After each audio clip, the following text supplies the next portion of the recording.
from Mark Ridley's Comedy Castle, put your hands together for Iain Lanivich.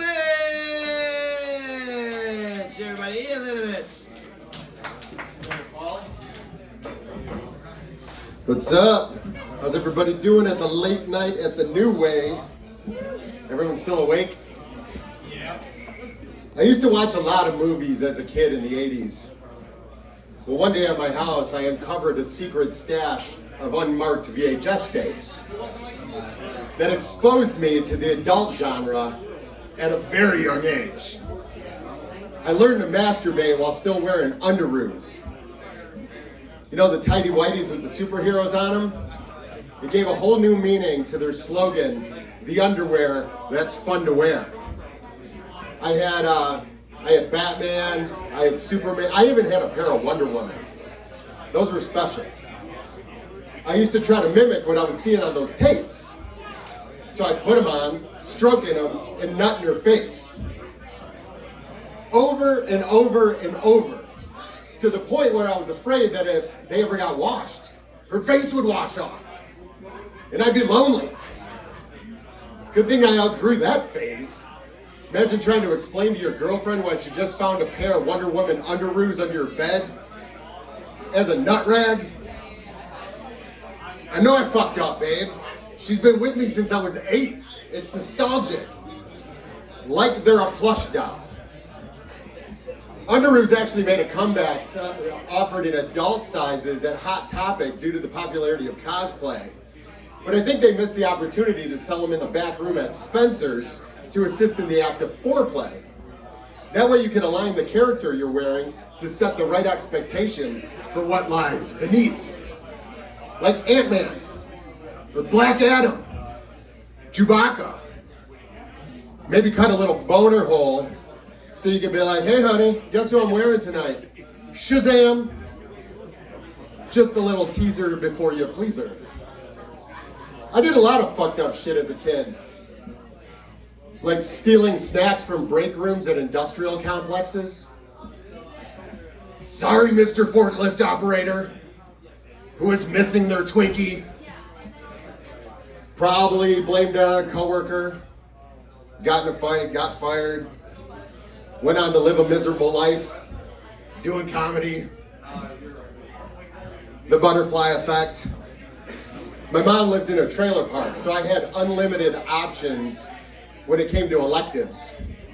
Like how to evade police, hop over barbed wire fences, convince the store clerk to sell me cigarettes for my mom. They would never sell you a lighter though, they'd only give you matches. Good to see they had standards. You see, lighters have barcodes. So to be liable for arson, well hell no. But liable for the youth of America? Well, that's long-term recurring revenue potential. So fire them up. I think pot smokers get a bad rap for being lazy. Have you ever really watched and examined a hacky sack circle? Those guys go from 0 to in like a fraction of a second. I always wanted to film a hack circle, but instead of a green screen, a green hacky sack, so you could just remove it from the edit.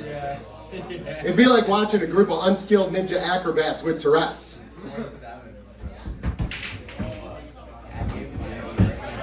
You know what I'm saying? Like I think the team over at Next Gen Stats, you know, the ones that do the crazy statistics in the football games, needs to send a crew out to Burning Man or Lollapalooza so they can start to calculate the immediate response time or the foot-eye coordination accuracy ratings to expose some of our nation's top athletes on ESPN 420. And if I was a leader for the International Footbag Players Association, which is the professional name for hacky sack, I'd make a bid to the Olympic Committee for a new set of events for the 2028 Summer Games, sponsored by the House of Dank. That'd be Americanic. You know, smoking pot as a teenager was kind of like going to trade school. There was an educational component. We learned to transform pop cans into paraphernalia. Bathtubs into bong tubs. And if we were nervous about getting caught, we would exhale through an empty toilet paper roll filled with dryer sheets. And we were the slackers, not living up to our full potential. We sure as hell didn't learn it watching Mr. Wizard. I think we got to give the OG potheads some credit. They should have been earning credits, or at least an extra credit sticker, scratch and sniff. We didn't have any maps or apps or billboards to tell us how to get it. We had beepers. He still has his. Now every time I get in the car, all I see is dispensaries and lawyers. If the only information that we had access to is what's on those billboards, we'd have everything we need to get blown out, blacked out, and bailed out. Like taking a scenic drive through Loserville. I'm all for the legalization of marijuana. I just don't understand why they had to over-complexify the shopping process. I used to ask if you had any, you'd say yes, I'd give you money, you'd give me a bag, that was it, no options. So I was excited to go to my first dispensary, only to be met with an overwhelming buffet of options. Pre-rolls, edibles, topicals, Lunchables, with Capri Sun for added cotton mouth protection. And when they start calling weed a flower, no offense to all the pussies in the room, but I don't want my weed to sound like a pussy, all beautiful and blooming and shit. You know how much play Dre and Snoop got for The Chronic? Would have been a whole different story if that album was called The Flower. If the G, it ain't nothing but a G thing, stood for gardening. What happened to cool names like Reefer and Ganja and Dope? Because those names got you pussy. Obviously, the pot smokers were not consulted on these decisions. I didn't see that on the ballot. Let's see, here I got one more for you guys.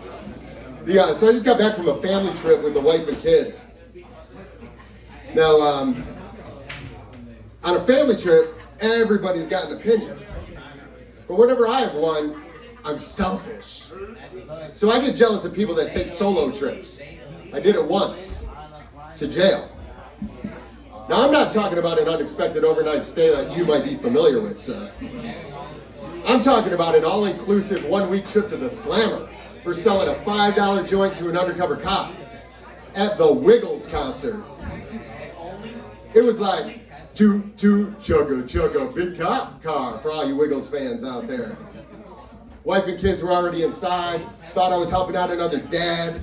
I flashed my diaper bag. That's code for Dad's got weed. He flashed his badge.